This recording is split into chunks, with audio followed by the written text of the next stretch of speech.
Hi, folks. Welcome to another episode of Film Study. This is Ken McKusick, and we're here for a special episode today, a short episode, and we have the godfather of DVOA, Aaron Shatz of now FTN, formerly of Football Outsiders fame. Aaron, how are you doing? Hey, I'm doing good. I'm having a good holiday season, ready for the new year, ready for the playoffs. So are we here in Baltimore, and I hate to say it, in part because of the DVOA rankings. I'm every bit as excited about this Ravens team's opportunity this year. And maybe you'll talk me down a couple of rungs down the ladder as we go through this. But I thought we'd start if you just give us an explanation, a little brief explanation of DVOA in general and how you go about calculating it, knowing that it's a proprietary formula. Sure. We take every play in the NFL season and we give it a success rating based on the down and distance, based on the idea that 5 yards on 3rd and 1 is very different than 5 yards on 3rd and 10. Then it gets compared to a league average baseline, which is adjusted for situation and opponent. Higher than 0 means good offense. Lower than 0 means good defense. There's a lot of other tweaks in it in order to try to make it as predictive as possible rather than, try to filter out the effects of luck. And we have it all the way back to 1978 at this point. All right, outstanding. You still trying to go backwards in terms of play-by-play data as you Yep, we just finished 1978. I'm going to write up 1978 for an article sometime in February or March, and we're already at work on 1977. So 78 takes you back to the very beginning of the 16-game season. That's a real accomplishment. Yeah, I thought that was going to be as far back as we could go because I don't know at what point people just don't own VCRs. Mm-hmm. But we think we can get most of 1977. I don't know if we can get to 76, but we can get most of 77. All right. You get to 76, you get the entire Tampa Bay and Seattle. Oh, God, I want that Tampa Bay team so bad. The first 2 years, yeah. Are you in? What do you think of your team's execution? I'm in favor of it. Yeah. All right. So now the big thing about the DVOA rankings is, you know what? I want to ask you a little bit deeper question. You mentioned that each individual play is giving a kind of a success rating. The success rating is not a 1 or a 0. Can you give me the scale of the success rating? It started out in the book Hidden Game of Football as 1 or 0. Mm-hmm. But I've developed it into this sort of logarithmic scale. You get bonus points. You lose points for turnovers and lost yardage. You get bonus points for big, longer plays. But the amount of bonus points, the marginal addition of every yard becomes less and less. Mm-hmm. Because effectively the difference between a 30-yard pass and a 50-yard pass sometimes is just where you are on the field. Especially the difference between a 60-yard pass and an 80-yard pass. Mm-hmm. That's really based on just where you are on the field. Mm-hmm.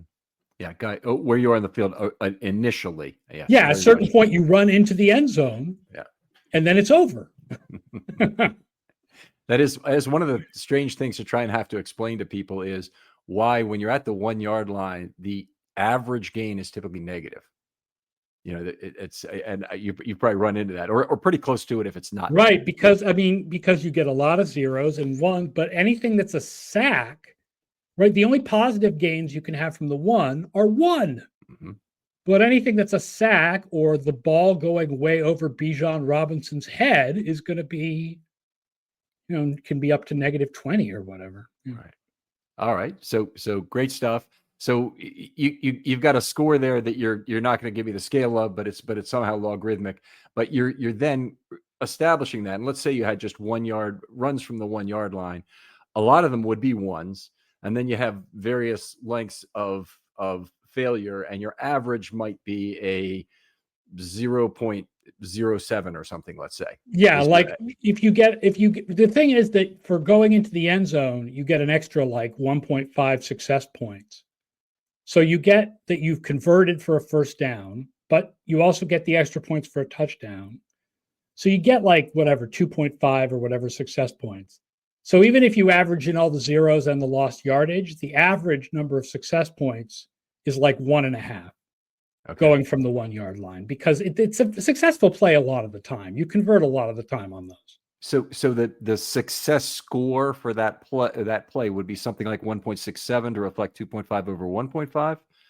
Yeah. Sorry, that'd be one. Yes, the DVOA would be, the DVOA is the value over the average divided by the average. So if we're making up numbers here, but if the average is 1.5 and the value of a successful touchdown is 2.5, then the value over average is 1 divided by 1.5. So that's the percentage that you would get for that play.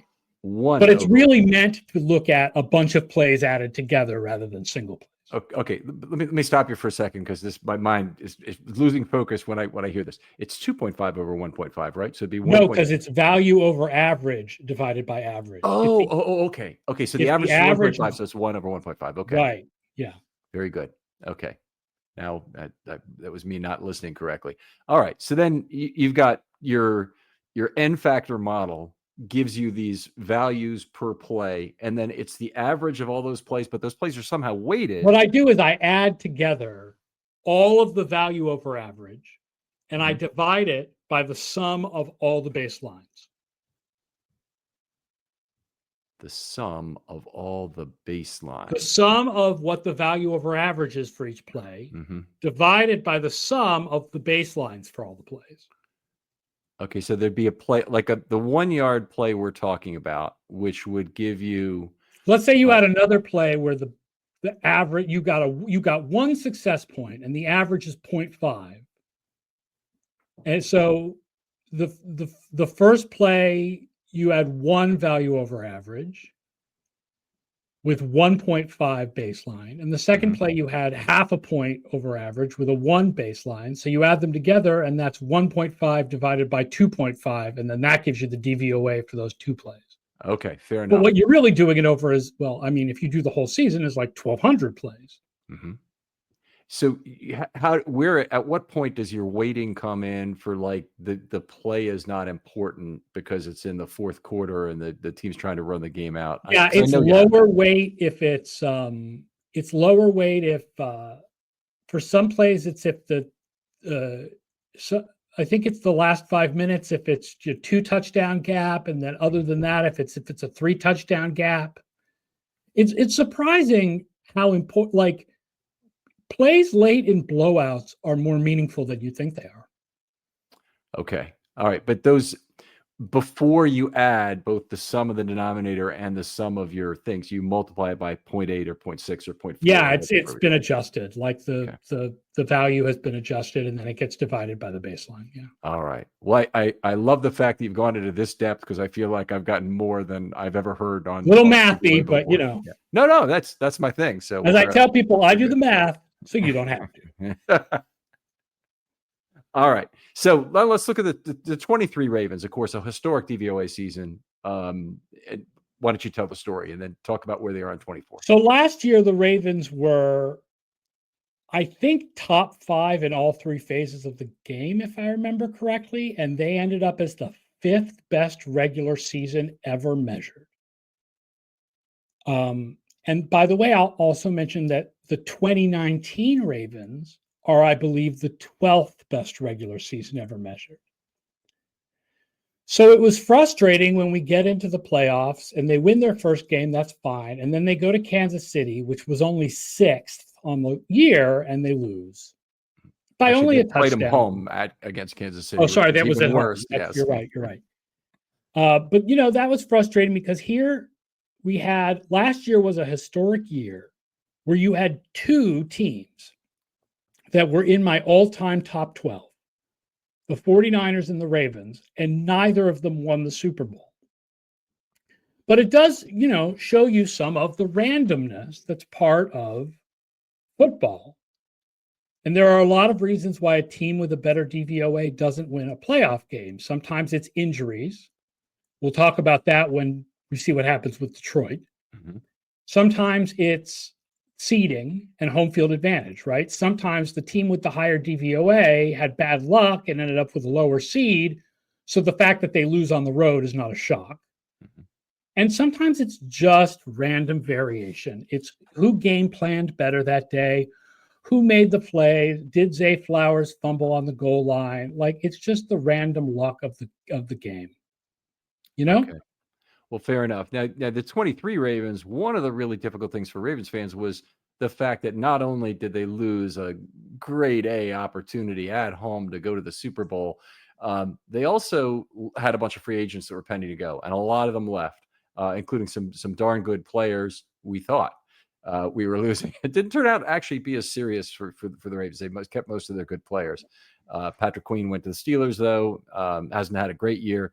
Some other players. No, I always thought Patrick Queen, and I said this in the preseason a lot. I felt like Patrick Queen was somewhat made by Roquan Smith and Mike McDonald, and that he wasn't going to be as valuable in Pittsburgh as he was in Baltimore. And I think that that's been borne out.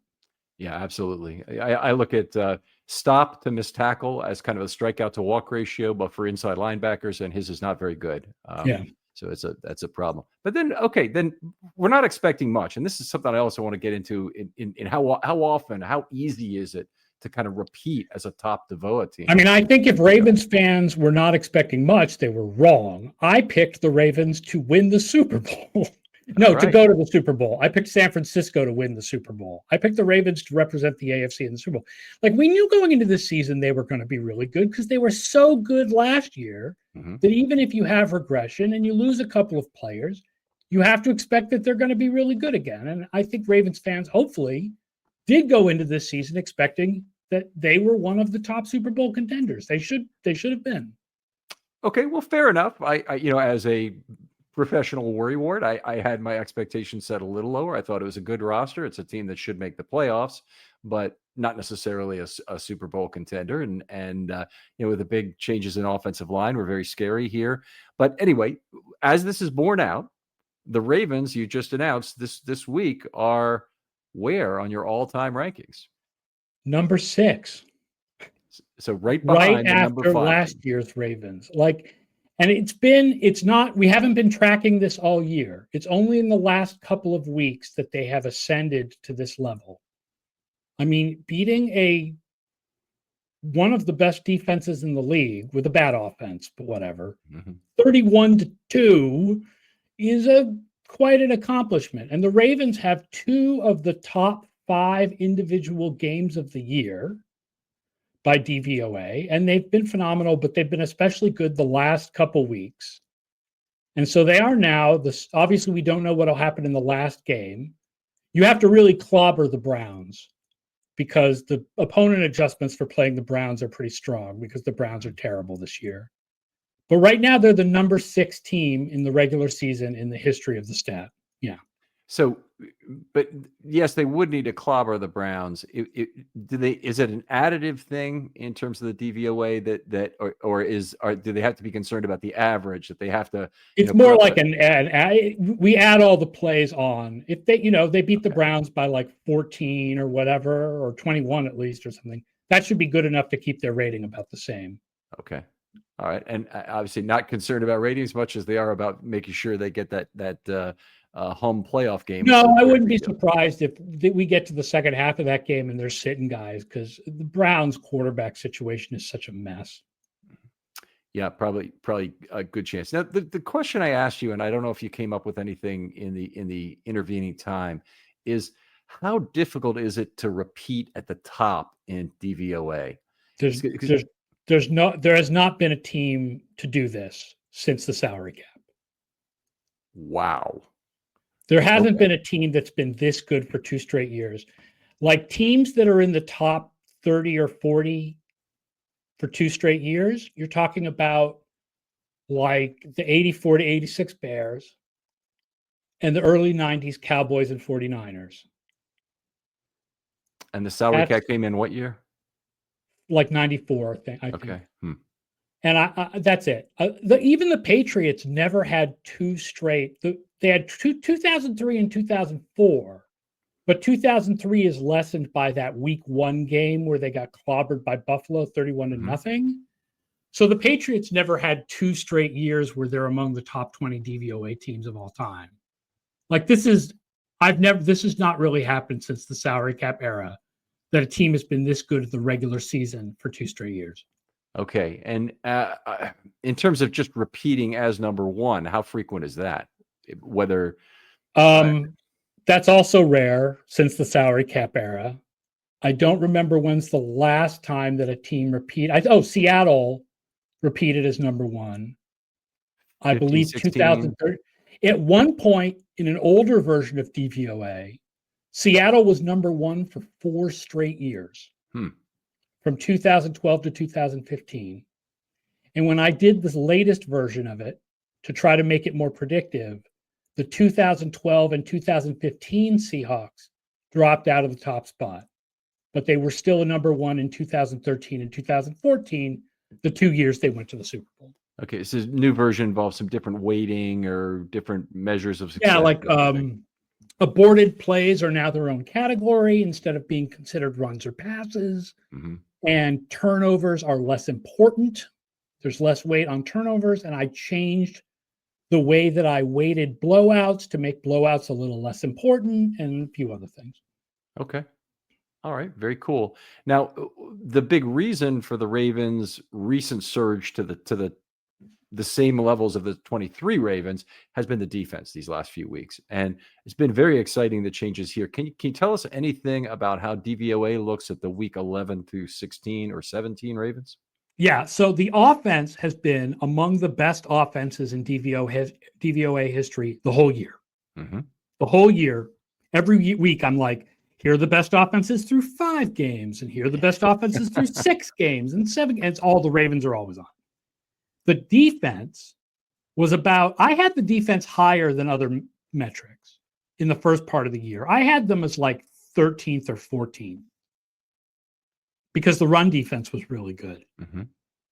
Since week 11, they are the second best defense in the league by DVOA, trailing only the Philadelphia Eagles. Wow. Okay, so that's a good spot. Now the Eagles, the Ravens have familiarity with them. They look like a real Super Bowl type. Yeah, they're our favorite in the NFC because of the injuries that Detroit has suffered. That makes the Eagles the favorites. All right, so great to hear about the defense. Is that right now? Do you think second is a fair rating for the Ravens? Just looking back at they played 5 playoff teams the last. 6 weeks.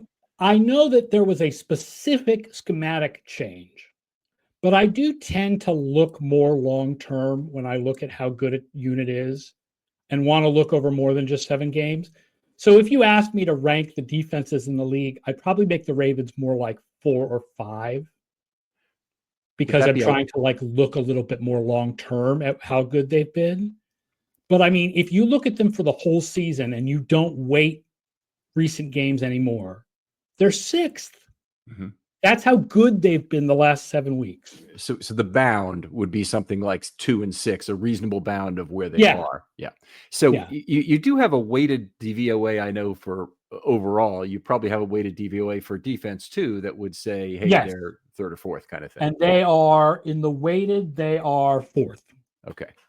All right. So 3 very good stakes in the ground for where do you think they are, and I think I'm always going to take the middle post in terms of how to assume that. But it sounds like the Ravens have about the 4th best defense in the league. Yeah, I would say that that's a pretty good estimate. Yes, and by my numbers, certainly the best offense. The other thing that's really cool to look at when you have an FTN subscription. By the way, a couple of things I want to encourage people to do. First of all, you missed out on all of the Aaron Shatz tweeting about the Ravens this year. If you're not following him at @ShatzNFL, that's or on Blue Sky, it's ashots.bluesky.social or however Blue Sky addresses are done. All right, but you still service both platforms. I try to service both platforms. Yeah. Okay. All right. Terrific. But if you also an FTN subscription is also quite cheap. In fact, for the original FO content. Mine just renewed, so I know it's only $60 a year to get this. It's just not much. And one of the things you get with that is the playoff odds model, which I really love to look at once a week or sometimes even twice a week because you update it when games are played on, say, Thursday. Yes, I update it on Monday morning and Tuesday morning and occasionally on Friday morning. Like I updated, I think, the day after the Christmas games. Okay. Because they were really important games.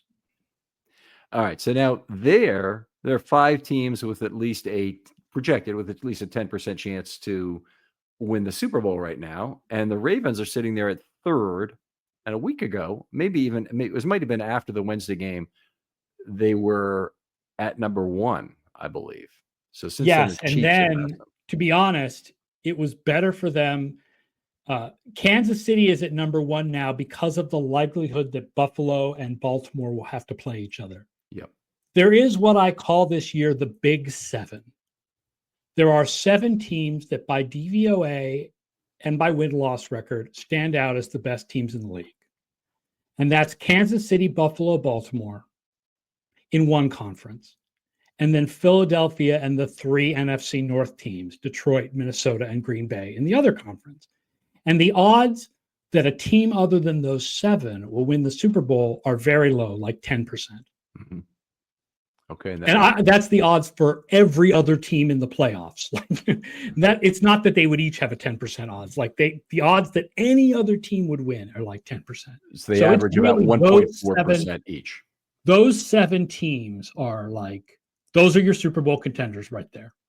But there's 7 others which average 1.4% each, roughly, to get you to 10% total for that. Okay. Right. Well, it's actually 8 others or 9 others because you have Atlanta and you have Miami and whatever. Oh, sure. Yeah. Who probably won't make the playoffs. But we have Miami listed with a 0.1% chance of winning the Super Bowl. All right. Fantastic stuff, Aaron. I didn't ask you about this beforehand. I know as an MVP voter, you may or may not want to comment on this in advance. But I did want to ask you about methodology more than anything. Is 3 factors that if they're considered or not. One was quality of opponents played or beaten. Do you kind of include that in your thought process as you're doing it? Sure. I'm more of a quality of opponents played guy because of I'm a stats guy and my stats are all adjusted by opponent. So I absolutely consider the opponents.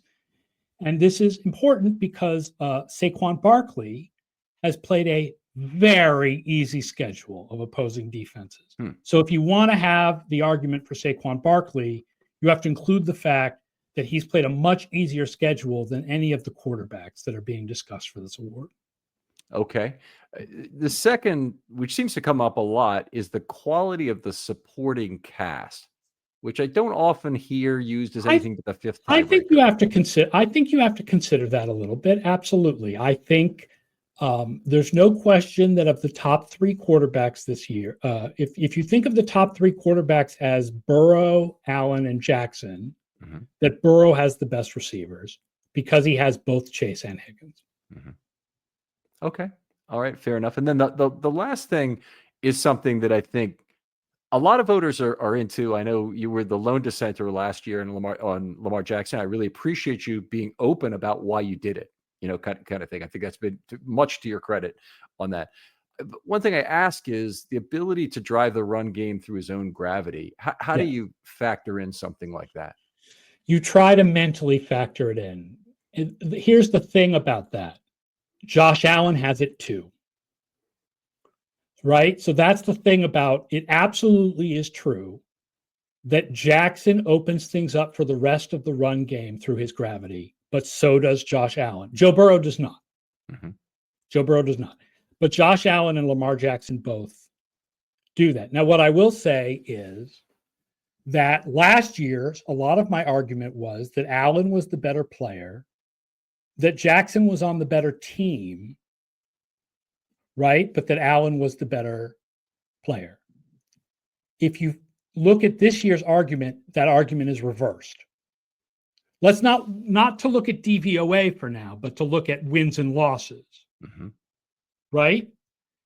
Allen is on the better team, but that doesn't necessarily make him the better player, right? I don't want to judge MVP. Last year, I said I did not want to judge MVP based on Baltimore's defense and special teams. And this year, the same goes for Buffalo. We should not be judging MVP based on Buffalo having better defense and special teams. Okay. And some of the shorter field position is kind of what you're referring to there, I guess. And yes, Baltimore's had long field position. That's why they're number 1 in yards per drive, but number 3 in points per drive, because they're something like 26th in average starting field position for their offensive drives. So you may know this already, Aaron. The Ravens have 10 touchdown drives of 90 plus yards this year, and number 2 is 5 by Buffalo. It doesn't shock me. Yeah. All right. Wonderful stuff, Aaron. Really appreciate you coming on. Tell folks where they can find your work. So ESPN Plus, I write every couple of weeks. FTN Fantasy, you really want to be a subscriber to get all of the content on the DVOA page, plus the Stats Hub with all the charting stuff updated during the season. It's going to be really useful for the playoffs, and all of our DFS optimizers and our stuff in other sports. We do stuff in a lot of sports, are very successful with our picks in things like golf that I personally know nothing about. Or you can find me on the social media, Ashots NFL on Twitter, or just ashots.bsky.social on Blue Sky. I will admit that at this point, my in-game messages during games are more on Blue Sky than on Twitter. But from Monday through Friday, I try to use them both equally. Okay. All right. Fantastic. Other folks out there, thanks for listening. If you want to do something nice for the show, show it to a friend, write us a 5-star 50-word review, or go out to like and subscribe, whether you're watching on whether you're listening or watching on YouTube. Aaron, thanks again for coming on. Thanks for having me. And we'll talk to you next time on Film Study.